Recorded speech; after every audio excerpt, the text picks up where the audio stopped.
They probably wouldn't like to hear it, but I use it all the time. I was running an IT company. In fact, actually moved up here to run one IT company, and got up here and the IT bubble burst. So that company didn't make it. But we really liked it up here, and before too long, another opportunity came along. Because we took that. It took us about 5 years to get it turned around and sold that company. And so I was looking for something to do. And I had been involved with RTS in Orlando and taking classes down there, knew all those guys. And they had a small campus that was meeting at a church in Bethesda, Maryland.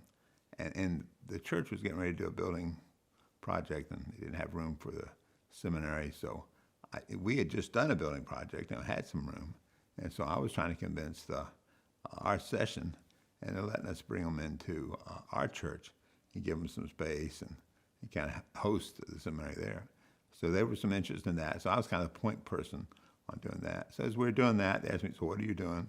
I said, nothing, I'm kind of looking for a job, blah, blah, blah. So out of the blue, they called me up one day and said, look, would you be interested in stepping in as the executive director? And I knew the guy I was dealing with had been kind of interim director. And the guy that had been there before had some issues, and he'd actually stepped out to pastor a church, which was really his calling. He's done extremely well at that. I said, sure, I'll do it. And of course, in my mind, I'm thinking, I'll do this for the next 3 or 4 months while I look for a real job. But in God's economy, I did it for the next 7 years, almost 8 years. And when I first got started, I can remember thinking, I don't know anything about higher ed. Why do you have me here? And then the more I got into it, the more I realized it's just another turnaround.